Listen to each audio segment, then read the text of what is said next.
Voilà. C'est intéressant.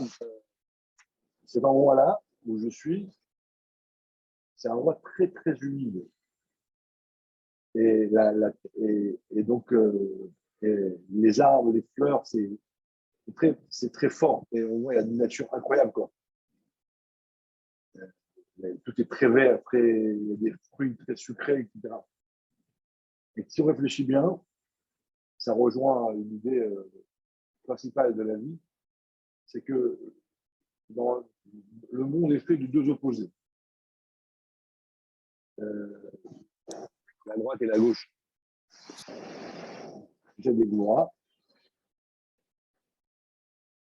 et le feu c'est Goura, et l'eau c'est Chesed. L'eau et le feu, l'eau c'est froid, naturellement l'eau elle est froide. À Kabbalah, on voit que l'eau, le sang qui est devenu en eau, etc. Et, et le, et le, l'eau c'est froid, et le feu c'est chaud. Et là, ici, on a des endroits très chauds, mais humides. Donc, il y a de l'eau, et il y a de l'eau, dans l'air, il y a plein d'eau. Donc, il y a un mélange qui fait chaud, et c'est rempli d'humidité. Donc, il y a l'eau, elle est chaude, quoi. Là. Donc, il y a un mélange d'opposés, juste à une parenthèse, et ça, donc, c'est a priori contradictoire. Donc, naturellement, l'eau, elle devient froide. Et en fait, ça donne, ce mélange d'opposés, ça donne des forces incroyables. Bon, c'était juste une réflexion que je me suis fait euh, en passant. Et cette réflexion-là, euh, on la retrouve tout le temps, partout. Et naturellement, les choses vont à droite ou à gauche. Dans le monde du Chesed, dans le monde de la Gvura, dans le monde du froid, dans le monde du chaud, dans le monde de l'amour, dans le monde du respect, comme on l'a vu les fois derniers. Et l'homme, il doit tout le temps, le travail de l'homme, c'est d'associer les deux, de faire un mariage entre les opposés. Euh, et ça demande, c'est tout l'effort de l'homme, l'âme et le corps, etc., l'homme et la femme. Et quand on arrive à faire ce mélange, on dévoile sur Terre une énergie incroyable, de plus en plus forte. Bon, c'est juste une petite parenthèse. Par exemple, toute la Chita, cette idée-là, on la retrouve énormément dans la Chita, dans le vrai sens de la religion juive. C'est la spiritualité, donc le chaud, et la matérialité, le froid. Et donc, naturellement, tu as, par exemple, les hindous, encore les yogis, tout ça, sont très, très spirituels, au point que quand tu poses tes chaussures, ben, on les prend. Il n'y a pas de chaussures à toi. Il y a une histoire d'une dame, une Française qui a été là-bas, elle raconte, quoi. Elle pose ses chaussures, et ben, elle vient, c'est pas elle, c'est volontaire. Le monde du spirituel. Et tu as le monde du matériel, l'argent, l'Amérique, et c'est opposé, naturellement. Tu vas où dans on va dire, la dématérialisation, ou dans la matière, chaud et froid, droite et gauche. La religion juive, et même chez les religieux, tu vois bien, à un moment donné, quand tu es religieux, naturellement, tu vas choisir Bnei Brak ou l'argent, ou l'inverse. Quoi. Et le douche de la religion juive, c'est ce que Chabad insiste énormément, c'est qu'il faut associer le corps et l'âme de tout le temps, tout le temps, tout le temps, mais ce qui est opposé. Okay, voilà, donc on pourrait dire, on va juste comme ça, c'est une parenthèse, à quel moment on sait qu'on est dans le Hémet quand on associe, quand on est toujours dans le mariage entre ce qui est naturellement opposé, dans ce qui naturellement se détruit. Dans toute notre vie, chaque pas de notre vie, on est confronté à ça. Et on va dire le symbole de cette chose-là, c'est le mariage. La femme, c'est Gvora. La femme, c'est le corps. l'homme, c'est Chesed, l'homme, c'est la Neshama. Alors pourquoi? Peu importe. Naturellement, ils se détruisent. Esh, ça vous connaissez, hein? C'est deux feux. Et le mariage, c'est associer deux êtres naturellement contraires, Ezer Kenegdo, et donc qui normalement se détruisent. Et en fait, quand je fais un effort, quand j'amène Dieu sur terre, je mets Yud et He, Ish Isha. Ose Shalom, Vimroman. Voilà, c'est quoi cette phrase-là? Ose Shalom, Vimroman.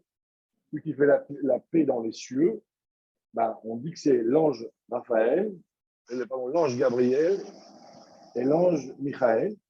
Donc, ils sont l'ange Michael du Chesed, l'ange de la Gvora, qui naturellement s'autodétruisent. Et quand ils sont près de Dieu, devant le dévoilement de Dieu, Ose Shalom. Ça fait la paix. Voilà.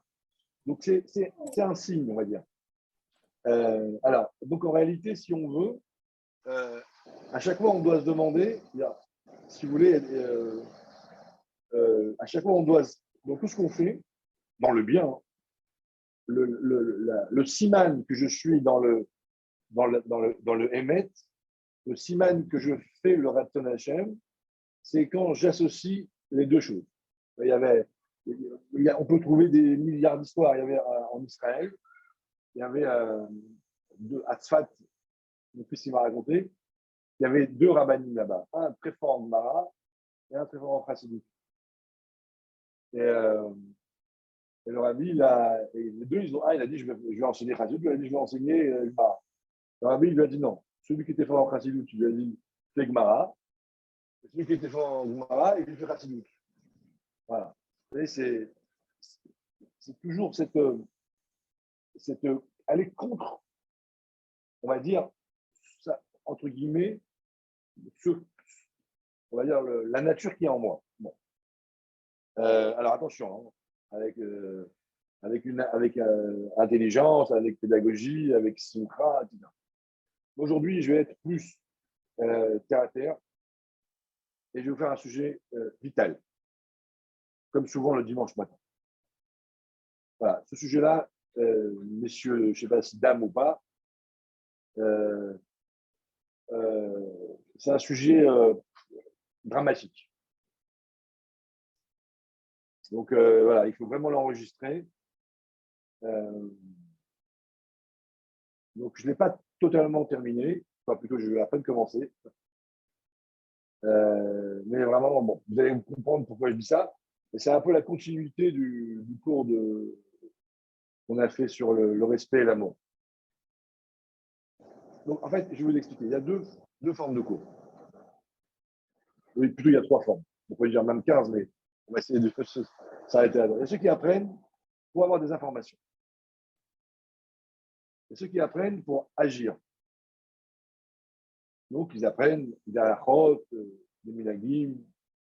Et il y a une autre troisième forme d'étude qui nous permet de changer ma façon de penser et ma façon de ressentir la vie et qui va me rendre une personne plus humaine, plus sociable, plus vraie. Vous voyez que c'est un travail de raffinement de la personne. Alors, le niveau 2, donc l'étude, quand on apprend à faire des mitzvot, etc., c'est comme si on apprenait à avoir une antenne pour se connecter à Dieu. Et je mets les tulines, comme ça, la lanière, elle doit être noire, elle doit être carrée, il doit y avoir des coins, etc. J'apprends ça, je ne change pas ma personnalité, mais on m'apprend comment être un Martien, comment se connecter avec l'extraterrestre de Dieu, avec la spiritualité. Et on ne comprend pas, il n'y a pas forcément d'explication.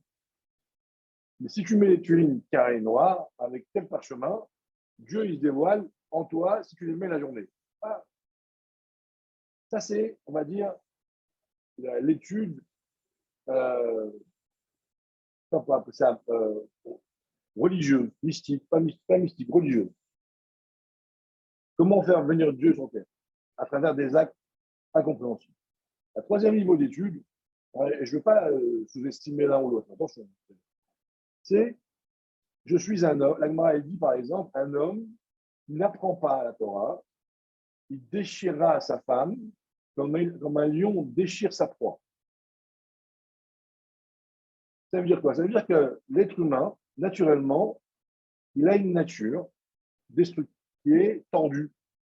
Et ce n'est pas violent, c'est violent, mais malheureusement, c'est vérifié.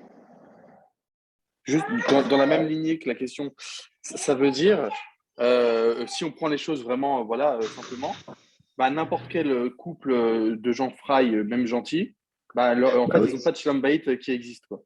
Dans l'absolu, l'homme, il ne se travaille pas, il devient quelque part le bourreau de sa femme. Alors, ça peut être moral, ça peut être. Alors, tu as des gens qui font un travail sur eux. Alors, ce que je veux dire maintenant, c'est comme ça, sur un pied. Il y a des gens qui font un travail sur eux par d'autres chemins. Parce que les parents les ont éduqués, je ne sais pas. Mais c'est difficile de, comment te dire. Après, il y a des phrases comme ça dans la Gemara, qui affirment des choses. On en voit plein. Après, il y a toujours des exceptions. C'est pas la première phrase, c'est une règle. Okay. Après, il faudrait on va dire faire la suga, mais de manière générale, cette Gemara-là, on pourrait aller faire la suga. Je ne l'ai pas faite à fond. Mais ce qui est évident, c'est que quand on fréquente des gens, même des amis, en vieillissant, on voit que l'homme a une nature qui vieillit mal. Et très souvent, les amis se disputent, se séparent. Voilà. En vieillissant, moi, j'avais 4-5 couples d'amis très proches qui sont finis dans une guerre absolue. D'accord. D'ailleurs, voilà, bon, c'est pas. Voilà. Les frères, c'est pareil. Ils sont très proches, petits, à la fin, il y a la guerre des frères. Okay. Les couples, il y a 50% de divorce. Et sur les 50 qui restent, il y a dû avoir au moins 25 qui sont malheureux. Ils divorcent pas parce qu'ils n'ont pas le choix. Donc, voilà, j'ai pas besoin on n'a pas besoin de démontrer que l'homme, naturellement, il est tordu. Il y a des gens qui sont très timides et qui se renferment dans leur monde et là, qui sont très expressifs et qui vont envahir les autres. Voilà. Donc, il y a des gens qui vont avoir des enfants. Moi, j'ai des parents qui disent moi, j'arrive pas à discuter avec mon enfant, je suis très nerveux, je préfère jouer avec le nouveau masque là, en virtuel, mais ma fille, j'ai pas le temps. Et donc, l'être humain a plein de problèmes. Et ceux qui sont religieux, ils font une religion pour eux, c'est du cinéma. On est religieux pour lire la Torah, pour faire le Chazan. Vous voyez, mais quand on est seul, on a une autre vie. Je ne suis pas en train de critiquer, je suis en train de dire que à tous les niveaux, l'homme a des défaillances de perception de la vie et émotionnelle. Mais normalement, plus tu étudies, comme j'ai dit au début, en mode 3, parce que c'est un peu le but du Fabringen, les vrais Fabringen. Plus tu étudies et que tu essayes de comprendre la Torah et que tu as le courage, l'honnêteté de comprendre qui tu es et de remettre en question tes défauts, d'accord, et de dire ça c'est moi, et de dire j'essaye de changer, d'accord, et bien cette Torah-là, elle te permet d'évoluer pour devenir un homme plus normal. Et tu as raison, même chez les religieux, ceux qui apprennent la Torah en mode 2 et pas en mode 3, ils font comme ça. Ça a été ça le cours qu'on a fait la semaine dernière et il y a 2 semaines, quand on a, par exemple, expliqué qu'on peut aimer quelqu'un, mais si on ne sait pas le respecter, eh ben, notre amour le détruit au point qu'un jour, cette personne-là te haïsse. Voyez, ce genre de cours, si on l'a compris et qu'on l'a intégré et qu'on l'a appliqué, eh ben, on va pouvoir aimer sa femme jusqu'à certaines limites et la respecter pour qu'elle puisse s'épanouir et que dans le temps, on ne lui fasse pas du mal. Si on éduque nos enfants, pareil, on va les aimer, mais si on comprend qu'il faut aussi les respecter, eh ben, on va avoir des enfants qui, toute ta vie, vont te respecter. Et ce n'est pas facile puisqu'on te dit qui est l'homme respecté, celui qui respecte les autres. Vous voyez? C'est-à-dire que pour être respecté, il faut savoir, et c'est quoi respecter l'autre? Ça veut dire savoir lui protéger sa vie privée. Et bien ça, la Torah, elle nous donne des psukim, elle nous donne des versets, des shiurim là-dessus, pour nous apprendre à se méfier de notre amour. On te dit que quand tu aimes, par exemple, tu aimes pour toi. Ben, les gens, ils ne savent pas. Très souvent, ils ne savent pas. Moi, une fois, j'ai fait un cours à quelqu'un de ça. Tellement qu'il a été choqué, il a fait une dépression. C'est une histoire vraie. Hein. Pendant 5 ans, il ne voulait plus me parler. Je lui ai dit, qu'est-ce que il m'a dit? Tu m'as dit un truc. Ça a été une révélation, mais je n'étais pas prêt. Je me dis, tout d'un coup, j'ai découvert qu'en fait, je n'aimais pas les Moi, gens, j'aimais moi. j'avais pas fait de dépression et la première fois que tu m'avais dit ça, j'avais mis une bonne semaine à l'accepter, quoi. Je me Bah rappelle. voilà, bah voilà. Bah ça, c'est le niveau 3. Et pourtant, c'est la base de la Yesh Mi Sheoel. Vous voyez? Tu vois, c'est comme ça. Voilà. Voilà. Donc, en gros, c'est une forme de psychanalyse ou de psychologie ou de Torah thérapeute, je ne sais pas, thérapeutique. Je ne sais pas trop. Voilà. Mais c'est ça la chassidoute, c'est ça un vrai Framangren. On boit un peu pour calmer un petit peu notre ego. Voilà. Mais en réalité, si vous voulez, cette partie de Torah, elle est essentielle pour rester normal. Pour ne pas faire une dépression. Pour ne pas avoir une vie fausse. Pour ne pas avoir une vie imaginaire. Vous voyez? Essentiel. Si on peut toute sa vie être religieux parce qu'on a voulu s'affirmer par rapport à ses parents, parce qu'on a envie d'être le religieux qui va être un exemple par rapport aux autres. Vous voyez, donc notre religion elle est basée sur une volonté qui est fausse. Ça arrive à tout le monde. Et tout d'un coup, on va essayer de faire travailler, tout d'un coup, se dire, mais non, j'apprends la Torah pas pour donner des cours. J'apprends parce que la Torah, vous voyez, est-ce que j'apprends pour donner des cours ou j'apprends pour apprendre? C'est marrant parce que quand je ne donne pas de cours, je n'arrive pas à apprendre. En fait, ton étude de Torah, il n'est pas émettre. Alors c'est vrai, c'est pas grave. Mais, vous voyez, quand on nous dit, tu dis aux élèves, il faut apprendre la Torah jour et nuit, que tu as du temps, et toi, comme tu as le temps, tu fais rien. Alors, tu vois, voilà, encore un mensonge. Vous voyez, voilà. Mais toutes ces choses-là, l'olishma, balishma, mais c'est important de faire d'être capable de se connaître. Et là, aujourd'hui, on va faire une nouvelle connaissance, on va voir quelque chose d'incroyable. Alors voilà, le cours du dimanche matin, c'est plutôt Torah et psychologie. C'est Torah et Torah, hein, parce que je ne suis pas de livre de psychologie. Et le soir, c'est plutôt le niveau 2. C'est on apprend des sujets de chassidoute plutôt absolus. Il n'y a pas de. Pour les mamariens qu'on apprend, c'est. Voilà, il y a pas de. C'est pas un mamar qui va donner des conseils concrets. On étudie pour étudier. Alors, il y a une histoire d'un. J'ai fait cette introduction. C'est important Bon, vous avez compris. Je ne vais pas expliquer pourquoi je fais l'introduction. Je vais faire des introductions sur l'introduction. Alors, il y a un rave qui est appelé par une femme qui lui dit mon fils a fait une tentative de suicide. Et, j'aimerais bien, si vous pouvez aller le voir. Et donc, il va voir cet enfant. Et l'enfant, il l'ignore. C'est un Américain a priori assez riche. Et le rave, il essaie de lui parler, etc. C'est dans un hôpital psychiatrique. Et à un moment donné, l'enfant, il dit au rave, c'est pas la peine, vous pouvez rentrer chez vous. Il y a déjà le curé qui est passé. Alors, rave, il lui dit, ah bon? Et il dit quoi, le curé? Alors, l'enfant, il m'a dit une grosse bêtise. Ah, alors, il dit, qu'est-ce qu'il t'a dit? Alors, il lui dit, il m'a dit que je ne devrais pas me suicider parce que, pourquoi je ne devrais pas me suicider? Parce que Dieu, il m'aime beaucoup.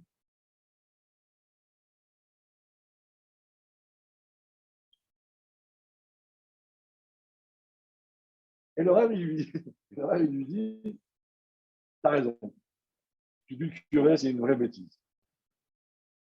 Il lui dit sûrement qu'il est évident que Dieu, il t'aime pas, tu es tellement casse-pied et tellement, on va dire, tu fais tellement souffrir Dieu que c'est pas pour ça, c'est pas ça qui. Alors l'enfant, il dit ah bon, alors il dit alors quoi? À votre avis, pourquoi je ne veux pas me suicider? Alors, je vais être très court pour l'instant. Après, il y a un vrai développement. Il lui dit, tu ne dois pas te suicider pour autre chose, pour une autre raison. Il dit, alors c'est quoi la raison? C'est qu'il dit, Dieu a besoin de toi. Alors, comme ça ne veut rien dire, mais écoutez bien, c'est deux approches totalement différentes. Je ne veux pas développer pour l'instant, je veux juste que ça vous rentre dans votre tête. Il y a deux démarches. Est-ce que je vis parce qu'on m'aime ou est-ce que je vis parce qu'on a besoin de moi? Dieu a besoin de moi. Voilà. Alors, si vous ne voyez pas la différence, c'est très grave. Non, mais le gosse, ça va pas le bouger, l'enfant, là. Il est dans un hôpital psychiatrique, il s'en fout que quelqu'un a besoin de lui. Lui, ce qu'il veut, c'est qu'il voit qu'on lui accorde de l'attention. Ah bah non. Ah bah non. Voilà, tu vois. Voilà. Bah non. Alors, on va développer, tu vois, mais ce que tu es en train de dire, c'est l'erreur. C'est l'erreur qu'on fait. Je vais donner un exemple. Hein. Quand les Juifs sont arrivés de Tunisie, du Maroc ou je ne sais pas d'où, la plupart, ils ont réussi. Il n'y avait ni prof particulier, ni machin, ni truc. Et ils arrivaient, ils n'avaient pas grand-chose, ils étaient dans une école.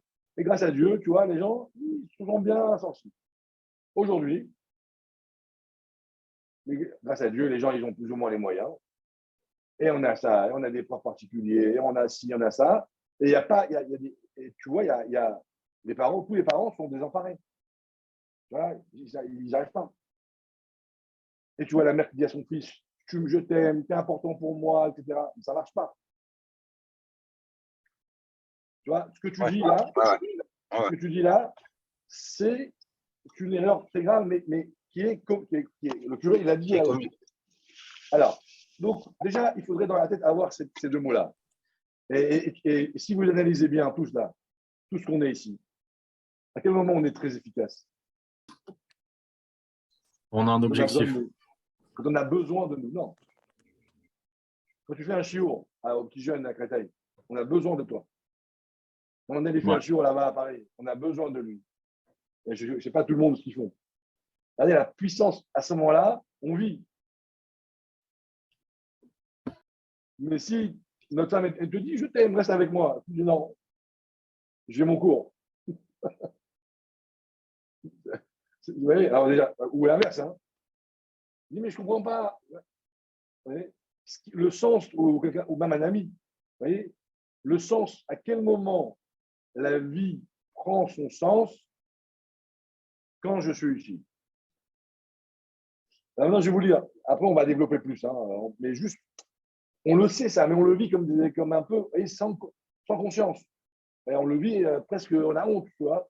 On se dit, ah là, c'est marrant, là, quand je fais un show, j'ai plein d'énergie, mais bon, qu'est-ce qui se passe? Mais parce que c'est comme ça. Parce que c'est ça, la vie, l'homme trouve du goût à la vie quand on a besoin de lui. Et pas quand on l'aime. Et c'est l'erreur de tout le côté freudien. Vous voyez, on t'a pas été assez aimé, on t'a pas donné assez ça, j'ai pas reçu ça. Ça marche pas, ça sert à rien. On peut te donner tout ce que tu veux. C'est pas ça qui fait vivre l'homme. Pour trouver le goût à la vie, j'ai pas besoin encore de ça. Ça marche pas. J'ai juste besoin de sentir que je suis utile à un moment donné. Dans le chinour des enfants, c'est une catastrophe. On met ses enfants dans la yeshiva, on leur donne tout et on leur dit « réussis pour moi hein ». L'enfant, il devient fou. Par contre, si vous dites à l'enfant, on lui trouve des rôles, des outils, vous voyez, on le rend, on le responsabilise, on lui donne un rôle. Alors, bien sûr qu'il faut de l'amour, hein, attention. Mais à ce moment-là, vous voyez les enfants, dès qu'ils sont au GAN Israël ou vous leur donnez une mission particulière, ils apprennent des Gmarot, ils apprennent Krata Torah, Shiva. Pourquoi? Parce que là, ils sont devenus utiles. Alors, regardez, je vais lire le texte dans les mots. Si vous voulez, je vous dirai le livre. C'est un livre qu'il faut lire, hein, d'un Rav Chabad. J'ai oublié son nom. Je ne sais pas si tout le monde a compris, mais j'ai l'impression que tu viens de donner le secret du bonheur, quoi. C'est un peu ce qu'on cherche depuis des années. C'est ça, en fait, le truc que. Parce que moi, j'ai remarqué avec mes enfants, ils sont petits encore, mais tu leur dis, fais ça, tu leur montres que tu seras content, ils s'en foutent, en fait. Ils ont besoin de voir qu'ils sont importants pour la mission, en fait. Déjà, l'adolescence, ça marche plus. Et en dehors de ça, ça ne nous assure pas qu'il va être heureux. C'est pas parce qu'on dit que tu as besoin de toi, il va faire la chose. Mais comment on peut être sûr qu'il peut ne pas être heureux? S'il sent vraiment qu'il a besoin, qu'on a besoin de lui. Attends, je réponds à ton frère. Que ce soit un rôle qui soit adapté à toi. Tu vois, même à l'adolescence. Tu vois, si à l'adolescence, on te dit, on te dit, vas-y, on a besoin de toi pour une mission importante, je ne sais pas, en une shlichut dans un pays extraordinaire, tu vas voir qu'on ne va plus te voir. Hein. Donc, ça marche à tous les âges. Grave. Alors, regardez. Oui, allô, pardon. Ouais, juste une réflexion que je m'étais faite il y a pas mal de temps. Je me suis dit que Hachem, il a créé le monde pour autrui, pour quelque chose d'autre. Vous voyez ce que je veux dire? Pour quelque chose d'extérieur à lui. Et je me suis fait cette réflexion un jour. Vous me dites si c'est une erreur, que justement, quand on est utile à autrui, de la même manière qu'Hachem, il a créé le monde pour autrui, quand nous, on sert aussi à autrui, on se sent beaucoup plus heureux parce qu'on donne un sens, un vrai sens. Mais quand c'est que tourné vers soi-même, on n'est pas bien. C'est pas complet, c'est pas ça. C'est ça? Bravo. Alors, je vais dire deux choses. Alors, il y a une part de ce que tu as dit qu'on va développer après. Mais si tu vas plus loin que ça, oui. Dieu, quand il crée le Beth Amikdash, oui. ce qu'il fait, il lui dit, j'ai besoin de vous. J'ai besoin de vos mitzvot. Toute la Torah, c'est ça. La Torah, c'est de s'unir à son Père, quoi. C'est d'être uni à lui, quoi. Non, oui, mais Dieu, qu'est-ce qu'il te dit? Oui, mais comment il fait? Il te dit, j'ai besoin de toi. J'ai besoin de tes tefilines. J'ai besoin de ton chemin Israël. J'ai besoin de tes korbanot. Tu vois? Donc Dieu, quand il crée, il y a le robe des mitzvot, ça nous dit que quand je fais une mitzvah, Dieu, il a besoin de cette mitzvah. Voilà. Donc, on retrouve la même idée. Après, il y a un deuxième point que tu as dit, ça, on va voir après. Je ne veux pas trop développer, mais tu as raison à 100%. Mais tu ne t'imagines même pas. Alors, je vais juste dire les mots qu'il lui a dit. Écoutez bien. Il lui dit comme ça. Je traduis littéralement. La réponse du curé était complètement bête, car cet enfant-là avait une vie riche, une mère qui s'occupait de lui, il n'avait aucun problème. Et en plus, et avec ça, il essaie de se suicider. Il avait fait une suicide avec un copain. Après, les cours, ils ont décidé tous les deux d'aller se suicider. Voilà. Alors, cet enfant-là ne ressentait pas d'utilité dans le monde. Il ne se sentait pas utile. Et il y a un curé qui vient qui lui dit Dieu, il t'aime. Donc, il continue en fait à développer ce sentiment-là de je ne suis pas utile, je ne sers à rien. Et il continue, il dit personne ne devrait vivre parce qu'on l'aime. Personne ne devrait vivre parce qu'il est mignon. Mais on a besoin d'avoir une cause beaucoup plus élevée. Et le curé, quand il lui répond, on dit tu ne sers à rien, tu n'es pas utile. Mais Dieu te considère comme une bête de compagnie. Tu es mignon, tu es comme les petits chiens. Vous voyez, quand le curé lui répond ça, il continue en fait à développer, à nourrir ce sentiment d'inutilité. Dieu, il t'aime, comme t'aimes une poupée. Donc, la conclusion de cette histoire, pour l'instant, c'est qu'on a besoin d'être très utile. Et on a besoin d'être utile beaucoup plus qu'on a besoin d'amour.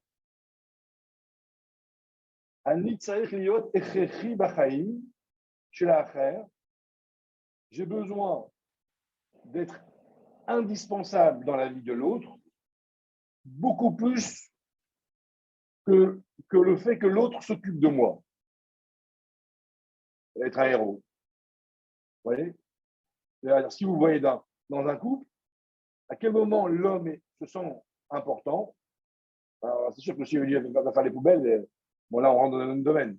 Mais quand dans un truc, quand on fait un Dvar Torah, par exemple, qui est à la hauteur de ce qu'on attend, où il y en a un qui va être bricolage, vous voyez, et ben quand je fais du bricolage et que ma femme me dit waouh, comme c'est beau, c'est beaucoup plus valorisant, ça me donne beaucoup plus de vie que quand elle me dit je t'aime. Et vice-versa. Là, voilà, moi je m'occupe un peu de social. Eh ben, j'ai vu des tas de gens qui avaient tout guérir au moment où ils sont rentrés dans le social. Pourquoi? Parce qu'à ce moment-là, ils sont devenus utiles à quelque chose. Mais ça peut être rien du tout. Ça peut être, ça peut être rien du tout. Ça peut être quelque chose de simple. Ça peut être avoir un petit projet à soi. Et dès que vous donnez à quelqu'un un projet, il va travailler des heures. Alors, je vais vous raconter une histoire. Il y a des bénévoles qui ont un projet à eux, qui leur appartient. Et dans un des projets, on devait mettre des allumettes dans une petite boîte, de prendre des grosses boîtes d'allumettes et de mettre le nombre d'allumettes pour Hanouka dans un petit tube comme ça en verre. Et il fallait rentrer pile. Et j'arrive et je vois comme ça 4 femmes en train de mettre des allumettes dans les boîtes. Et les comptes. Je dis, mais qu'est-ce que vous faites? Je dis, ça va pas ou quoi? On peut payer quelqu'un pour faire ça. Ah non, non, non. Et ils ont passé 4 jours, mais sérieusement, c'est pas une blague, 4 jours à mettre des allumettes d'une boîte à un petit truc comme ça, un travail que chez eux à la maison, ils ont une femme de ménage jour et nuit. Qu'est-ce qui se passe? Pourquoi dans leur maison, ils vont pas, même pour faire des choses sympas, ils vont mettre des femmes de ménage? Et tout d'un coup, là, ici, c'est eux qui se sont réunis. Parce que là, tout d'un coup, ils sont utiles. Et quand ils expriment leur utilité, ça leur donne de la vie. Voilà. Voilà. Donc ça, messieurs, j'ai pris le temps. Il y a un développement par la suite. Il y a un développement de se reposer la question sur notre démarche vis-à-vis des autres, de se comprendre soi-même, parce que nous, égoïstement, on est utile. Vous voyez, en fait, on pense qu'on est égoïste. Vous voyez, je fais un chiour, je fais ça. Ouais. Vous arrivez quelque part, un Chabad, il a envie de faire un chiour. Vous voyez, il y a des gens qui sont profs de tennis, qui vont avoir envie de donner un cours de tennis. Alors, on ne savait pas comment mettre des mots dessus. Alors maintenant, vous savez qu'en réalité, quand vous donnez un chiour de Torah, ce n'est pas l'ishma du tout, messieurs. Excusez-moi de vous dire, vous n'êtes pas des chassidim. Vous êtes juste des gens normaux qui cherchaient à vivre. Et quand vous donnez un chiour de Torah, d'accord, il ne faut pas se mentir. C'est très égoïste. C'est vital. Vous, ça va être la cours de Torah, l'autre, ça va être des cours de maths, l'autre, ça va être des cours d'échecs. La différence, c'est que nous, on est en France, hein, on fait des cours gratuits, parce que donc c'est une liberté, en Israël, c'est payant. Alors, c'est vrai que l'olishma, balishma, c'est extraordinaire. Mais il ne faut pas se mentir. Le désir de donner un chiour, ça vient du désir d'exister. Et comme au même titre qu'un bon prof de maths, un bon prof d'histoire, ils aiment donner des cours. Seulement, ils ont honte de le faire gratuitement parce que sinon, ils passent pour des abrutis. Que nous, en Israël, c'est pareil pour les religieux, ils donnent des cours payants.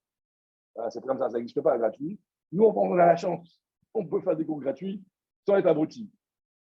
Ouais. Mais nous, on se dit, c'est l'Ishma. C'est pas vrai. C'est pas vrai. C'est un kiff, j'existe. Quand je donne, j'existe. Ah, alors, c'est quoi la Torah? L'olishma balishma. C'est-à-dire qu'en plus du fait que tu existes, d'accord, eh ben, tu expliques la Torah, alors tu fais une mitzvah. Quand tu comprends ça, en fait, tu te positionnes différemment. Quand tu fais un cours de Torah à l'autre, tu comprends. Il y a un besoin vital qui se nourrit. Et à ce moment-là, je ne me mens pas. Donc, à ce moment-là, dans ma tête, c'est clair. J'adore faire des cours. Voilà.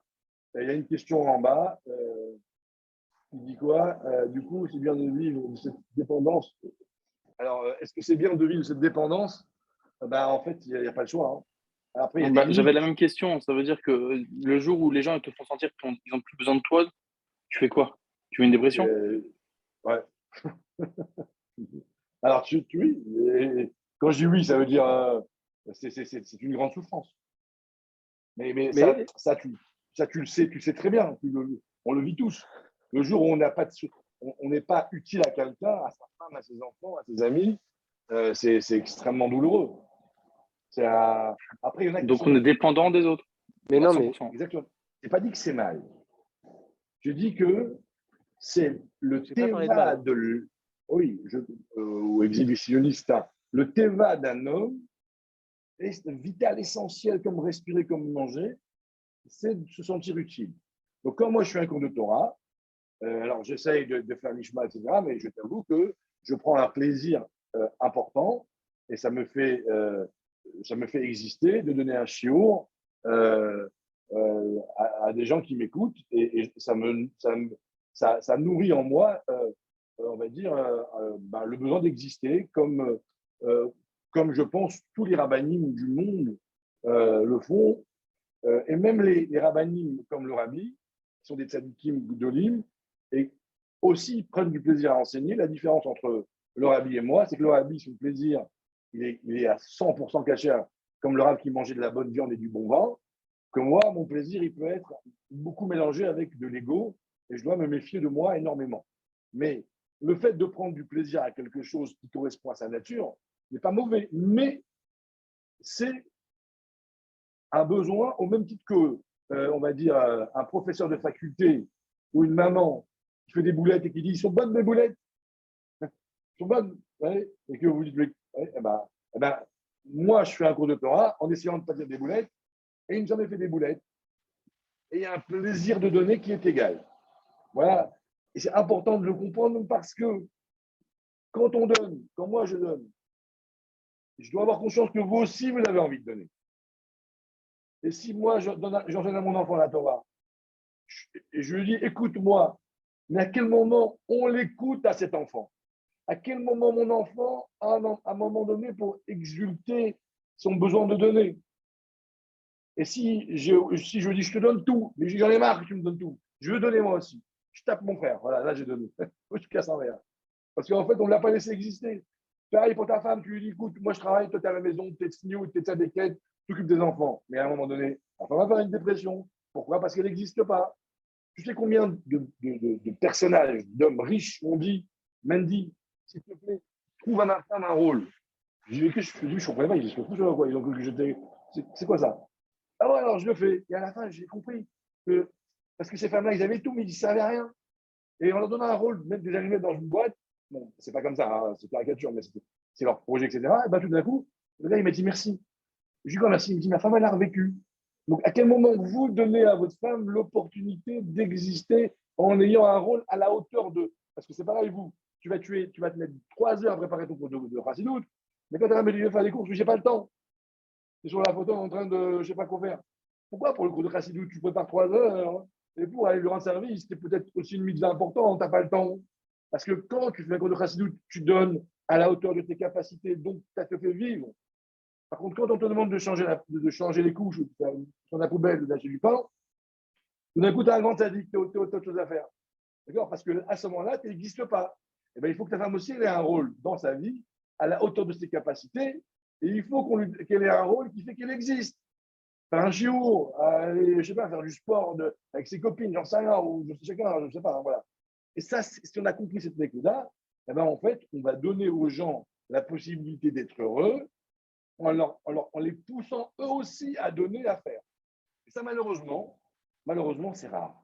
On a beaucoup de gens qui veulent donner, mais il y a peu de gens qui savent laisser la place aux autres pour eux aussi être des donneurs. Moi, j'ai fini. Hein. Non, Mais le je dis jour où pas tu que, ne mais trouves pas c'est une du. cause où on a besoin de toi, tu fais comment? Tu vois? Pendant une Bah, semaine, tu n'as vois, pas de cours, par exemple. Ouais. euh, et là, tu vas étudier, c'est Ashgacha, donc tu vas t'occuper plus de ta femme, plus de tes enfants. Tu vois, tu vas faire un peu de bricolage. Il faut trouver, tu vas écrire un sefer. Tu vois, tu vas essayer d'aller découvrir. Si la Ashgacha, elle a fait qu'à ce moment-là, tu étais comme ça, hein, Alors, tu vas réfléchir à des sous-guettes. Voilà. Parce que donner des cours, c'est très jubilatoire. Okay. D'accord, vous faites des cours sans préparer des fois. C'est complètement absurde. Mais il y en a qui aiment tellement faire des cours qu'ils ne préparent pas leurs cours, ils leur font. Mais comment c'est possible? Parce qu'il y a un côté plaisir dans le cours où donner, c'est facile. Par contre, construire quelque chose, donner à ses enfants, c'est plus compliqué. Mais par contre, quand tu le fais, c'est extraordinaire. Donc, il faut à chaque fois être un donneur. Des fois, c'est facile, des fois, c'est plus difficile. D'autres questions, monsieur? Moi j'ai encore une. Je t'écoute. Désolé. Est-ce que, du coup, pour revenir, parce qu'à un moment, tu as parlé de chassid, est-ce que finalement, un bon chassid, c'est quelqu'un qui arrive à ressentir ça du rabbi? Il arrive à ressentir que le rabbi, il a besoin de lui. Oui. Et ça peut être, si celui qui arrive à faire ça, il est motivé tout le temps, en fait. Oui, tout à fait. Tu es le héros du rabbi. Si on dit ça sur Dieu, on peut dire ça sur le rabbi. Tu es le héros, ta femme a besoin de toi, tes enfants ont besoin de toi. Ouais. Bien sûr. Mais c'est un niveau de maturité. Tu as des gens, ils ont, si tu veux, ils n'ont pas compris ça. Voilà. Mais oui, effectivement. Il faut se l'intégrer. Je vous souhaite une bonne journée. Merci beaucoup, Mendy. Bye bye. Salut. Bye bye.